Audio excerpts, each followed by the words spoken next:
viongozi wa kamati ya siasa Temeke, lakini viongozi wa manispaa ya Temeke wakiongozwa na DAS.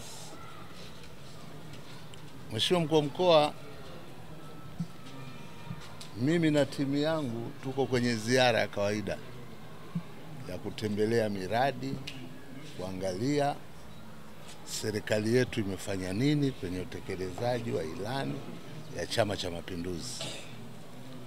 Leo tumefika hapa shule ya sekondari Angaya. Tumeshuhudia kwa kweli shule nzuri ya ghorofa 3 yenye thamani ya karibu bilioni 1.6. Tulikuwa tukiongea na RC, tunasema kule nyuma tulikuwa tunatafuta mashule mazuri kama haya, ndo tunakimbilia kupeleka watoto wetu. Lakini leo Chama cha Mapinduzi chini ya Daktari Samia Suluhu Hassan, mwenyekiti rais wa Jamhuri ya Muungano wa Tanzania, kwa kweli imefanya kazi kubwa sana. Sisi kama kamati ya siasa, wasimamizi wa ilani mkoa wa Dar es Salaam, mkuu wa mkoa, tunatoa pongezi za dhati kabisa halmashauri ya manispaa ya Temeke, lakini tunatoa pongezi za dhati kwako, usimamizi mzuri kabisa. Shule kama hii inataka maneno mengi kweli, wajumbe wenzangu, wala haitaki maneno mengi. Tutoe pongezi nyingi sana na tupeleke salamu. Wewe peleka na mimi nitapeleka kwa Mheshimiwa Rais, kusema kweli kwa Dar es Salaam alotufanyia, Mwenyezi Mungu amzidishie. Na hatuna kificho, tunasubiri tu mwezi wa 10 tumlipe anachostahili. Hii haina kificho, na hii salamu tunapata kila kona tunapita, kwamba watu sasa wanahamu kwa aloyafanya mama. Mwezi wa 10 tumpe kura nyingi za kishindo, na sisi tunamwambia, tunajua fitna ni nyingi, maneno ni mengi, lakini tunasema yeye atulie, aendelee kuijenga Tanzania. CCM oye!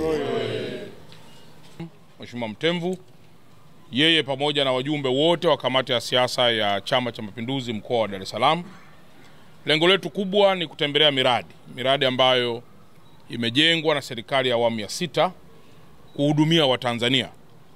Jengo letu kama ambavyo Mheshimiwa Mwenyekiti amesema ni jengo la gharama na ni jengo la thamani. Katika mkoa wetu wa Dar es Salaam, Mwenyekiti, tumekubaliana kwamba kwa sababu ardhi yetu ni finyu na kwa sababu utoaji wa ardhi Dar es Salaam ni gharama kubwa, sasa tusiogope kujenga majengo kwenda juu.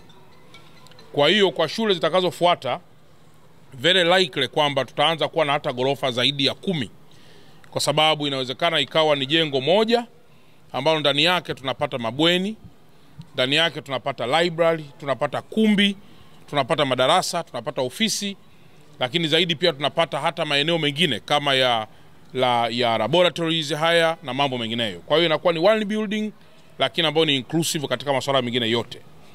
Lakini kwa kusema haya ni kwamba Mheshimiwa Rais wa Jamhuri ya Muungano wa Tanzania amekushatoa waraka wake maalum kupitia ofisi yake chini ya Mheshimiwa Mchengerwa ambaye ni waziri wetu wa TAMISEMI, kwamba kila halmashauri yenye mapato makubwa yahakikishe inajenga majengo kama haya, na amedhamiria baadhi ya majengo atakuja kuyazindua mwenyewe. Kwa hiyo Mheshimiwa Mwenyekiti, tunakuahidi kwamba muda sio mrefu baada ya landscaping hapa kuiweka vizuri, watoto wataanza kusoma hapa. Sasa kikubwa ambacho tunaendelea kukisisitiza sisi ni kwamba tumekwisha sema sana kwamba Mheshimiwa Rais amejenga. Na tunaosema namna hiyo tupo wana CCM na wasio wana CCM. Sasa ni muda mwafaka wa kuto kuishia kwenye neno amejenga. Sasa twende mbali zaidi, kila Mtanzania na kila Mwanambagala ajione yeye kwenye jengo hili, kwa maana kwamba alete mtoto, na sio tu kuleta mtoto, lakini pia awe sehemu ya kuweza kuchangia mafanikio ya mwanae. Hili ni jengo, ni jambo la kwanza. kuna walimu ni jambo la pili, kuna mtoto mwenyewe ni jambo la tatu. Sasa kuna mazingira ya kumfanya mwanafunzi aweze kufaulu, jambo la nne. Ili haya majengo mwishoni yaje reflect gharama zilizotumika pamoja na performance ya mwanafunzi mwenyewe. Kwa hiyo ili mwanafunzi aweze kufaulu tunahitaji factors nyingi. Moja ikiwa ni wazazi, mbili ikiwa ni walimu, tatu ikiwa ni mazingira, nne ikiwa ni jamii inayozunguka, tano ikiwa ni mwanafunzi mwenyewe, lakini pamoja na vitu vingine ambavyo vinaweza vikapelekea mwanafunzi akaweza kuperform vizuri. Kwa hiyo tunakuahidi kwamba kabla kabisa tujavuka mwaka mpya wa masomo au mwaka mpya wa fedha, shule hii itakuwa tayari imekwishaanza kufanya kazi. Lilikuwa liko chini yao na tukaomba, kwa sababu hapa hatuna hospitali ya wilaya, basi angalau eneo hili kwa eka 20 liweze kutumika kama hospitali ya wilaya. Kwa hiyo tunamshukuru sana uongozi wa Profesa Janabi, lakini na Wizara ya Afya kwa ujumla, kwamba bila wao kuwa na weredi maana yake hapa tusingelikuwa na kitu. Jengo hili unaloliona Mheshimiwa Mwenyekiti ni OPD, lakini sasa hivi wataalamu wapo kudevelop sasa ramani yote ya jumla ya namna hospitali yetu itakavyokuwa. Jengo hili kama mnavyoliona ni jengo kubwa, na kama nilivyosema, kwa mtu asiyejua ujenzi akipewa takwimu za billions za pesa zinazotamkwa anaweza kafikiri kuna wizi, kwa sababu gorofa, Mheshimiwa Mwenyekiti, linaanzia chini, na kama hapa kuna kitu kinaitwa geotechnical survey ambayo inakupa ramani na dira sahihi na taarifa kuhusu uhimilivu wa udongo, namna jengo kuwa na settlement. Chini hapa maana yake kuna jengo kubwa kabisa ambalo gharama yake ni kubwa zaidi kuliko hata ground floor, lakini kadri unavyozidi kwenda juu gharama zinapungua, na mzigo wa gorofa unatoka juu unakwenda chini, na unakuwa supported na hizi structural members ambazo ni hii jamvi, ni hizi beam na columns ambazo zote zinabeba mizigo kuipeleka chini. Kwa hiyo Mheshimiwa Mwenyekiti, tunaamini kwamba kwa population iliyopo katika wilaya yetu hii ya Temeke, na hasa katika upande huu wa Mbagala, upande wa Chamazi, upande wa Mbande, pengine mpaka wengine watatoka mpaka upande hata wa Chanika kuja hadi hapa kama tutajenga vizuri, tunaamini kabisa kwamba jambo ambalo linafanywa leo chini ya serikali ya Mheshimiwa Dr. Samia ni jambo ambalo litaleta heri kubwa sana kwa Watanzania.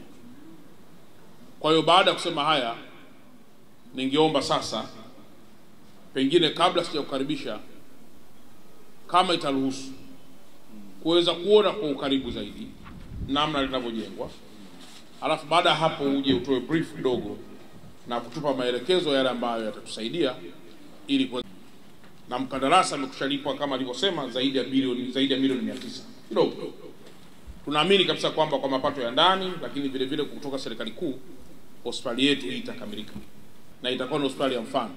Jengo kama hili, hospitali nyingi hazina OPDs kama hizi za kisasa zaidi, lakini hii ukiangalia unaona kabisa hapa ni jengo la kisasa, na ambalo tukilikamilisha maana yake ni kwamba Watanzania wengi wa upande huu watapata tiba. Kwa hiyo tumetoka pale Zakiem, unaona jengo lile la ghorofa 6.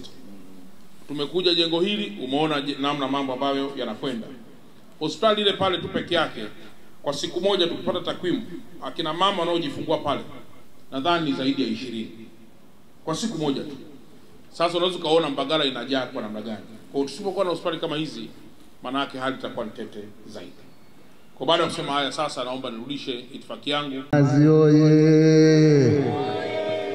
Temeke oye! Mheshimiwa Mkuu wa Mkoa, waheshimiwa wajumbe wa kamati ya siasa mkoa tuliongozana pamoja, wajumbe wa kamati ya siasa wa wilaya, waheshimiwa viongozi wote tuliongozana, viongozi wa Chamazi, wananchi wa Chamazi, waandishi wa habari, assalamu alaikum. Bwana Yesu asifiwe. Mheshimiwa Mwenyekiti, kwa niaba ya wenzangu tuendelee kutoa shukurani za dhati.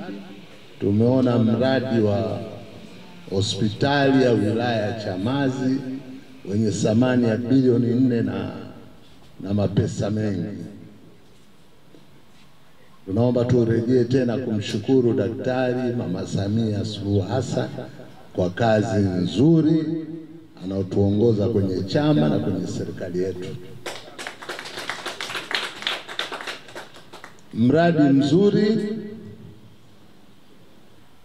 sana.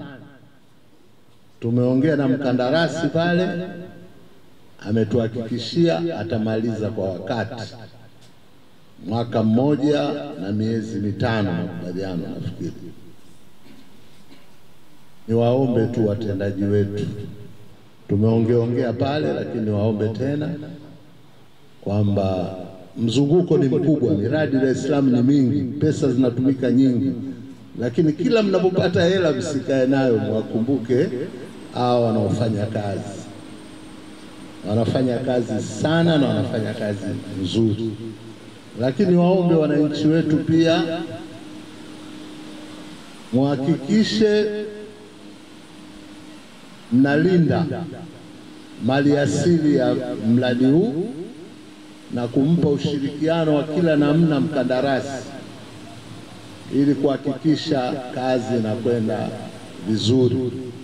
Tuwashukuru sana kwa kuacha kazi zenu kujitokeza kuja kushiriki pamoja na sisi. Asante sana. Mkuu wa mkoa tunakushukuru. Mwenyekiti wetu wa Chama cha Mapinduzi wa mkoa wa Dar es Salaam pamoja na wajumbe wote ambao wameongozana naye kuja kufanya ziara hii muhimu ya kukagua miradi ya serikali, na sisi kama serikali tunapewa dhamana na chama kuweza kufanya miradi hii. Kwa hiyo vikao maalum vya kichama vinao wajibu wa kikatiba kuweza kutembelea miradi na kuona namna serikali inavyotekeleza ilani ya Chama cha Mapinduzi. Mheshimiwa Mwenyekiti, wiki chache zilizopita Mheshimiwa Rais wa Jamhuri ya Muungano wa Tanzania katika eneo la pale Oysterbay polisi alitoa maelekezo nchi nzima kwamba halmashauri zote sasa ziwe na ubia maalum na Wizara ya Mambo ya Ndani ili kuhakikisha vituo vya polisi vinavyojengwa na fedha za Wizara ya Mambo ya Ndani, lakini pia halmashauri zichangie katika vituo hivyo, kwa sababu wanaopaswa kulindwa ni wananchi ambao wapo ndani ya serikali za mitaa. Na kwa sababu mwaka huu tunafahamu tuna jukumu kubwa sana la mambo ya uchaguzi, na nimesikia mahali pengi watu wakisema jeshi la polisi lisiingilie hata kidogo masuala ya siasa. Lakini Mheshimiwa Mwenyekiti, muda sio mrefu nitatoa lecture maalum ili watu waweze kufahamu nini maana siasa na nini maana ya mambo mengineyo. Wataalamu wanasema kila anachokifanya mwanadamu katika maisha ya kila siku ni siasa, na wanasema siasa inagusa karibu kila pembe za maisha ya mwanadamu, na huwezi kuwa na siasa safi kama nchi ikiwa haina amani. Na kwa mantiki hiyo, jeshi la polisi linapojitokeza kwa ajili ya kulinda amani na linapojitokeza kwa ajili ya kuonya yule anayetaka kupitiliza uhuru na mwisho kuja kuharibu dira ya amani katika miji yetu, jeshi la polisi kwa kufanya hivyo haliingilii siasa, lakini kwa kufanya hivyo linafanya shughuli zake maalum za kuhakikisha kwamba raia na mali zao wanalindwa. Kwa hiyo halmashauri ya Temeke imekushaanza utekelezaji huu pamoja na halmashauri zingine zote za ndani ya mkoa wetu wa Dar es Salaam kuanza kutenga fedha ili haya maeneo yote ambayo wananchi wamejitolea kwa ajili ya kujenga vituo vya polisi, vituo hivi viweze kujengwa. Kwa hiyo tumesema mpaka mwezi wa 8 kituo hiki kimekamilika, halafu kuwe tayari tunakabidhi kwa jeshi la polisi ili wao sasa waendelee na itifaki zao za kipolisi, namna ya kuleta askari, namna ya kutunza silaha na namna ya kuendelea tena kulinda masuala mengineyo yanayohusiana na jeshi hilo. Kwa naamini kwamba mchakato uliopo mpaka sasa bado tupo ndani ya mstari maalumu wa maelekezo ya Amiri Jeshi Mkuu, lakini na Rais wa Jamhuri ya Muungano wa Tanzania, ambaye kwa cheo kingine ni mwenyekiti wa Chama cha Mapinduzi Taifa. Kwa baada ya kusema haya, Mheshimiwa Mwenyekiti, naomba nirudishe itifaki kwa katibu wetu wa Chama cha Mapinduzi na wananchi. Kwa niaba ya wenzangu wajumbe wa kamati ya siasa, tunashukuru sana sana kwa ziara hii ya kuja Twangoma na kukagua hapa kituo cha polisi. Mimi asili yangu mkoa ni huku, bibi mzaa mama ndo kwao huku. Nilikuwa napita hapa naonyesha kina Mneki makaburi yetu ya asili. Kwa hiyo mimi binafsi nimefurahi, nimekuja nyumbani, lakini tumefurahi sana sana sana kwa kukagua huu mradi. Hakuna asiyojua umuhimu wa jeshi letu la polisi na ulinzi na amani kwenye nchi hii. Wanaosema acheni waseme, lakini sisi bado tuna imani kubwa na jeshi letu la polisi la Tanzania. CCM oye! Lakini kauli mbiu mmeisikia, huu ni mwaka wa uchaguzi, hakuna kulala. Si mnajua hakuna kulala. Dar es Salaam tumeandikisha watu karibu milioni 4. Tunatarajia kwa kweli Daktari Samia Suluhu Hassan kwa kazi aliyoifanya. Si mnajua miradi yote aliyofanya? Mashule, vituo vya afya, kina mama mnapata mikopo? Bado inakuja, lakini kwa sababu mikopo iko halmashauri, mikopo haya, wasilianeni na diwani wenu. Madiwani ndo kazi yao, wabunge ndo kazi yao, lazima mpate. Lakini hela ziko nyingi za kutosha. Juzi nilikuwa namsikia waziri wa TAMISEMI akiwa Arusha anasema kuna bilioni 200 kwa ajili ya kuwezesha vijana na kina mama. Kwa hiyo inabidi mchangamke, msilale kina mama. Sawa Vijana msilale, mchangamke. CCM oye! Mheshimiwa Mkuu wa Mkoa, kwa niaba wenzangu tunakushukuru wewe na viongozi wenzio wa mkoa. Tunashukuru viongozi wa wilaya. Kwa kweli tumetembelea leo miradi, tumeona serikali yetu inafanya nini. Mwenyezi Mungu awajalie sana sana sana. Amen. Asanteni sana. Mifuko 50. Safi sana. Wengine nani anachangia hapa? Hii imekuja ghafla, tuipige hapa kuonyesha chama tumeshirikishwa. Si ndio kushiriki huko? Ndio. Haya. Nani mwingine anachangia? Nani anaandika majina? Yoyote anaruhusiwa tu, mwananchi, kama kuna mwananchi ataka kuchangia. Tumeshapata mifuko mingapi sasa? 250. Haya. Utaongea. Kwanza ngoja tumalize harambee.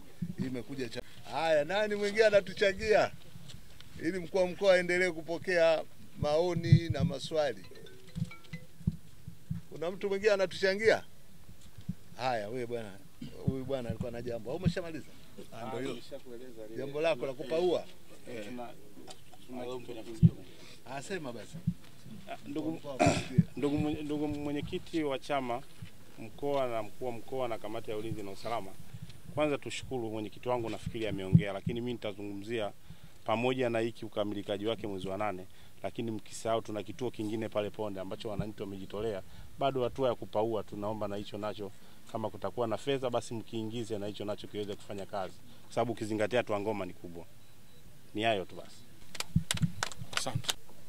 Na nikushukuru sana kiongozi wetu pia wa ndani ya kata yetu kuhusiana na umoja kati ya serikali na chama kwenye ngazi hizi za kwenye mambo ya maendeleo.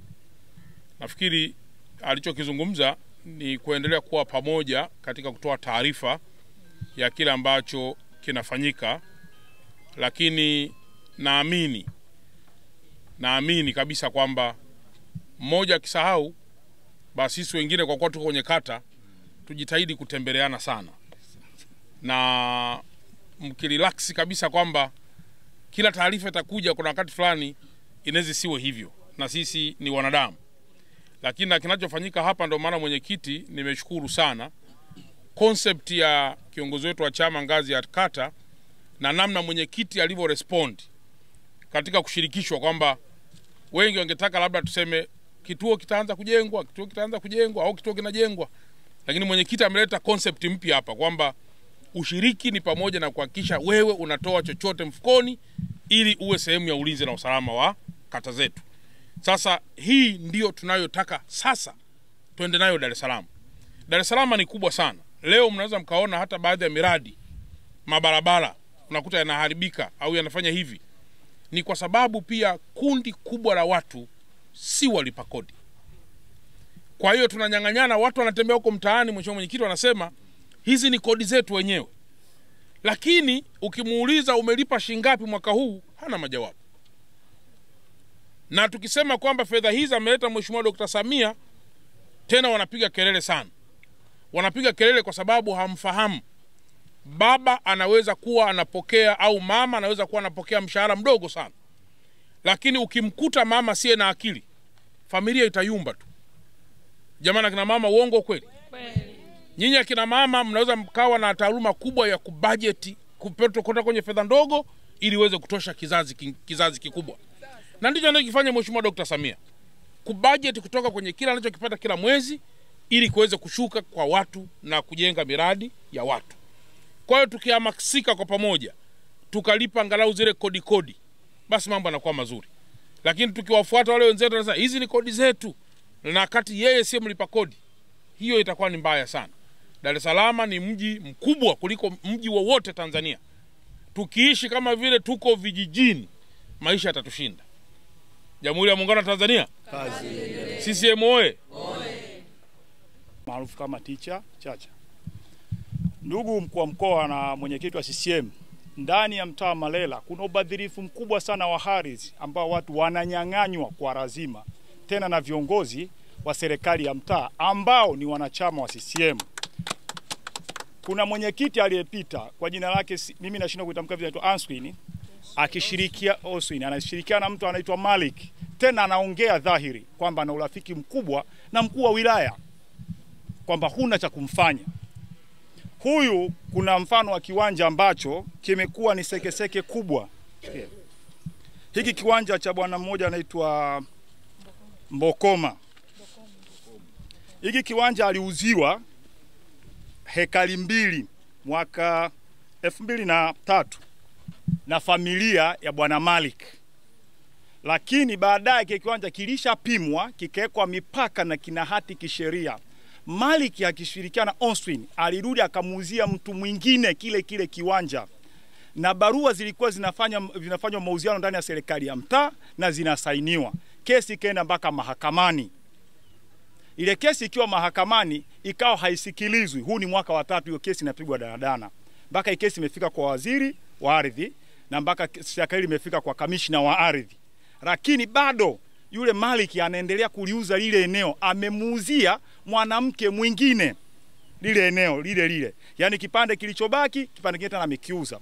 Na hao viongozi wa serikali ya mtaa walioingia juzi, naweza kumtaja hata kwa jina, mtu aliyemwandikia binti yule barua ya kwamba lile eneo lina mgogoro aende kata. Kata wakauliza, huu mgogoro mmeumaliza?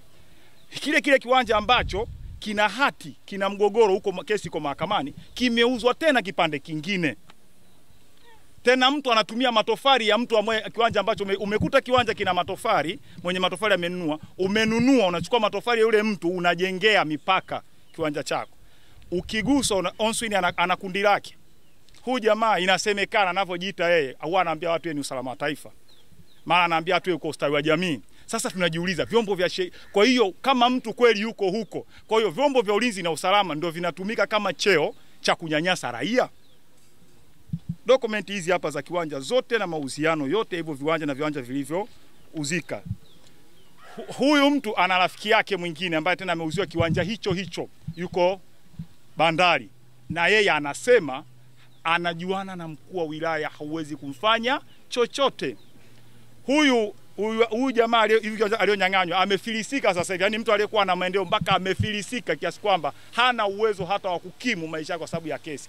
Wamemfungulia tena kesi nyingine mahakamani wakidai fidia ya kesi ambayo ilitupiliwa mbali. Yaani amepeleka kesi haki yake kiwanja, lakini kesi ikaonekana mahakama kuu haifai, ikatupiliwa mbali. Akafunguliwa kesi ya kudaiwa fidia milioni 8 na laki 4 ya uendeshaji wa kesi. Ndio anapambana nayo hapa. Leo angekuepo sema ndo ameenda kusikizwa kesi mahakama kuu. Ameuza vitu vyake vyote mpaka amefukuzwa na kazi. Alikuwa anafanya kazi Mbeya. kwa sababu ya ufuatiliaji maeneo yake mpaka amefukuzwa kazi. Ni mtu ambaye pia ni kiongozi wa chama na anakitumikia chama, ni mjumbe wa serikali ya mtaa. Lakini wajumbe wenzake hao juzi wamemwandikia huyu binti, mjumbe aliyemwandikia anaitwa Amina, tuko naye hapa, ndo alimwandikia barua ya kwamba nenda kata, wakati kata walisema kalisuhishe ndani ya serikali ya mtaa.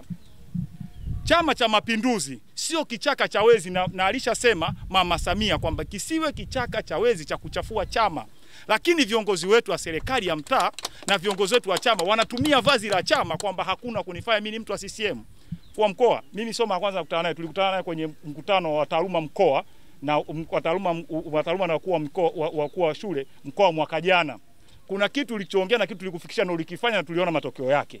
Tunaomba kama mkuu wa mkoa, kama rais wa mkoa, kama mwenyekiti wa kamati ya ulinzi ya mkoa, tunaomba ulishughulikie hili. Hakuna nchi mtu ambaye yuko above the law. Kila mtu anatakiwa heshimu sheria na heshimu haki ya mwenzake na ubinadamu. Kama chama chetu kinavyosema na katiba ya Jamhuri ya Muungano wa Tanzania inavyosema kwenye ibara ya nadhani chapter number 7 inayozungumzia human rights. Moja, amezungumza ubadhirifu unaofanywa na viongozi wa serikali za mitaa. 2, amezungumza viongozi kujificha kwenye vazi la chama. 3, amezungumza ubadhirifu huo kuwa umekwisha fikishwa ngazi ya mahakama. 4, amezungumzia muendesha migogoro kuendelea kuuza eneo hilo. Na 5, amezungumzia watu hao kutishia kwamba kuna mtu atakayefanya lolote. Na mwisho amehitimisha kwamba hakuna mtu aliye juu ya sheria. Sasa kwa hapa siwezi kuwa na majawabu, kwa sababu tayari ni jambo linalohusu mambo mazito kidogo. Sasa ngoja wasaidizi wangu wachukue, halafu mimi wiki lijalo naanza ziara Temeke. Na moja ya maeneo ambayo nitakuja ni Tuangoma.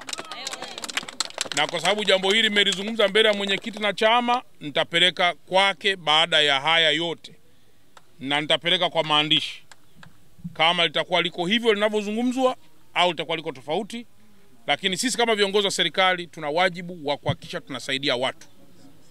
Hii ni serikali yenu wenyewe, lazima muitumie pale ambapo kuna uonezi, kuna ukandamizaji, ili haki zenu ziweze kupatikana. Kwa mwisho mwenyekiti, mimi nakuahidi kwamba kwa kuwa wiki lijalo nitakuwa na ziara, lazima nifike pia Tuangoma ili pia niweze kuangalia haya machache ambayo yamesemwa. Kwa leo nilipokee ikiwa with no comments.